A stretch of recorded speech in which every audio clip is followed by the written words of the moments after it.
Known as the miracle plant, aloe vera has a tremendous history of healing over the centuries, and it's still a popular form of healing. Today, the gel from the plants is used in a wide range of conditions, and it's also a key ingredient in gels and lotions made to nourish the skin. Joining me here is Dr. Peter Atherton and Bob Parker, the Managing Director of Forever Living Products, who are the world's largest supplier of aloe vera products. They're here to talk about the merits of using the medicinal herb, in particular its health benefits. Bob, tell us about your company, Forever Living. Certainly, Martin. Well, our company was founded 32 years ago, just gone in May, by a gentleman called Rex Morn, who is still our chairman today, accompanied by his son Greg. They've built an organisation now that spans 147 countries around the world, and we're by far the largest producer of aloe vera based products. The way that we market our products is exclusively through independent, predominantly home-based distributors. From our small, humble beginnings those 32 years ago in Phoenix, Arizona, which is still our hometown today, we now have over 9.5 million distributors involved with us across those countries. And each year we open up in at least one or two new countries, providing the occupants of those countries with an opportunity to build their own home-based business, enjoying the great benefits that we're going to hear about of aloe vera, and also being able to share those benefits with their friends and family and people in their local community, at the same time creating an income for themselves. And presumably your chairman is still your chairman after 32 years because he uses your own product. Absolutely. I mean, he just has an amazing energy. He travels the world 3 weeks out of 4, and it's his passion to see our opportunity and our product available in every single country around the world. That's his mission.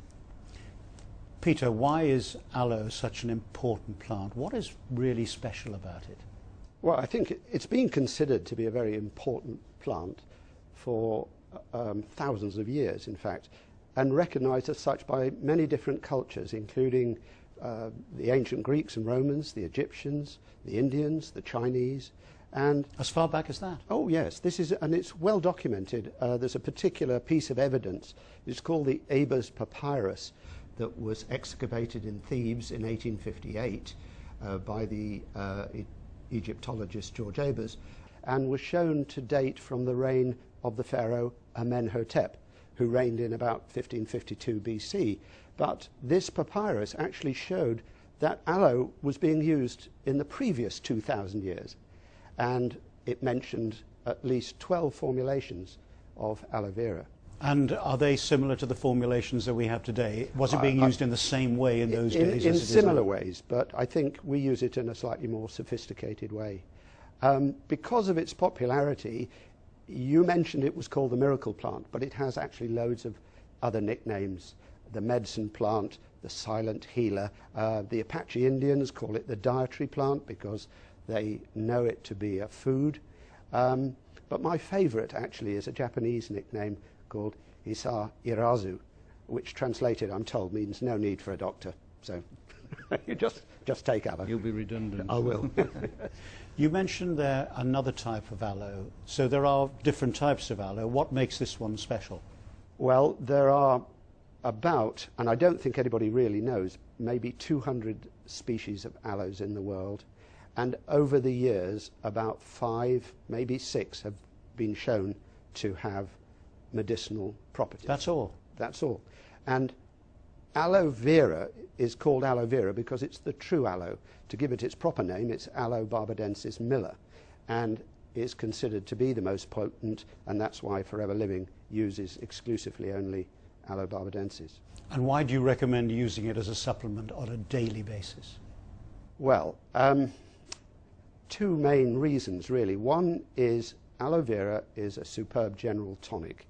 In it are about 30 different minerals, vitamins and trace elements that I believe are now missing often from our food today because we're just not eating fresh food as we used to. So you don't have to be ill to take aloe vera. It's just a general health tonic, supplying those deficiencies and thereby enabling your enzyme systems to work better. It has certain specific advantages in that it contains painkillers and anti-inflammatory components. So if people are suffering from painful conditions, and especially those that are inflammatory based like arthritis, will benefit from aloe. It has also a long chain sugar or polysaccharide which is known to affect the immune system. It's what's called an immunomodulator or immune balancer. So people suffering with disorders of the immune systems, two examples being psoriasis and ulcerative colitis, often get benefit as well. It has an effect on the bowel. It sort of regulates the passage of food through the bowel. It smooths out the contraction and relaxation of the bowel muscle. So it often helps people, for example, with irritable bowel syndrome. It's known to improve food absorption, particularly protein, and also to balance gut flora. So, for example, if you had an overdose of yeast or candida in your gut, it tends to sort of reduce that a bit. I wouldn't say it will eradicate it, but it balances it out. It seems incredible that one product could do all of those things. What's the magic ingredient? Well, I don't believe there is a magic ingredient, but people might say if there were one, it would be that polysaccharide, that long-chain sugar, because in the States they've actually extracted that and made it into a drug. Carrington Laboratories have produced a drug called Caricin, for which the FDA have licensed it for use in cat leukemia, feline leukemia. Cat leukemia is caused by a type of virus called a retrovirus, which is the same family of viruses that causes AIDS. So they have used this drug in the treatment of AIDS victims. And what they've found is it's not successful on its own, but it is synergistic with the standard AIDS treatment. It enhances the standard AIDS treatment. But I believe you don't have to extract the magic bullet. It works just as well if you drink the gel. And is there any recent clinical evidence to actually prove the health benefits? I would say yes, but not enough, because it's very costly to set up clinical trials. But we have done one important clinical trial sponsored by Fوريفر in the use of aloe vera gel in ulcerative colitis, which is an immune disorder. It was done at the Royal London Hospital, not far from here, and it showed categorically that there was an improvement, and there was an improvement at cellular level. You could look at the bowel cells under the microscope after being subjected to aloe and see a difference. So it's not magic or myth. There is real medicine here, real medicine. Right, and can you then extrapolate from that? Can you take the difference that made to the cells and say that because it did it there, it is going to do it in the other areas that you were talking about? I mean, one could say that probably theoretically, but unfortunately I don't have the hard evidence to back that up. I would love to see many more clinical trials, and we as a company are about to set up another, but that's in the treatment of osteoarthritis, and that should be starting in a week or two, involving over 200 patients. So we're very keen to present aloe with an evidence base. And presumably there are thousands of people out there, hundreds of thousands of people who actually believe that it works for them. Oh yes, yes. We have a huge amount of anecdotal evidence, and I always say to people, if they're skeptical, well, just try it, see if it works for you. I think it's fair to say that many people get involved with the Fوريفر organisation having firstly been customers, and they become a walking advert for the product because of the benefits that they've received, and that's very typical of how many people, not all people, but many people get involved with us. Why do you recommend that people use Fوريفر Living's aloe products rather than any other aloe product? I mean, you've got competitors out there, presumably. What makes Fوريفر Living's aloe product so special? One of the benefits we have, of course, is being the world's largest aloe producer. We put much more aloe into most of our products than any other of our competition. We're also what's called a vertically integrated company, so we own and control every stage of the production, right from the growing of the plants through the harvesting, the filleting. We have a global stabilisation process that's unique to our product, which retains all the natural benefits that an aloe plant has. And so when you drink our aloe or use our aloe, it's the equivalent of being able to, if possible, walk into our gardens here in England and harvest a raw aloe plant and take it in its best form, which is of course naturally. Aloe vera is something I've always associated with suntan creams. How do you make the leap from that to something you can drink? I think you're like most people. They do associate aloe with topical products, especially suntan creams.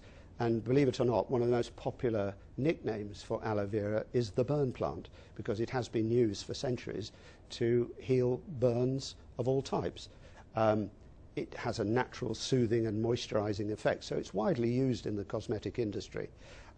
Also, topically, it's used to put in wounds to heal. But drinking? Yes, well, the drink actually promotes the healing by providing the nutrients that are required to produce new cells. It's certainly not sold on its taste, it's sold on its benefit. Perhaps you ought to try it yourself.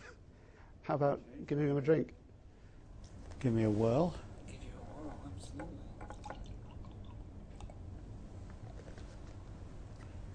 It looks a bit like grapefruit juice. Yes, it should be drunk first thing in the morning, before your cup of tea even, because what you're trying to do is to get it through your empty stomach into the small bowel, where it is uninfluenced by stomach acids and enzymes and can be absorbed very quickly.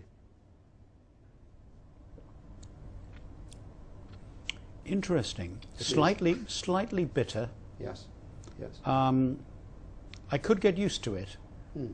but it might not instinctively be something I would want to drink. So is it mixed with any other ingredients? You can mix it with cordial or orange juice or whatever you like. And it's best drunk cold, straight from the fridge, and well shaken. Because you can see there are lots of sort of bits and pieces in there. So I'm going to walk out of here a lot healthier, am I? Like a new man. Absolutely.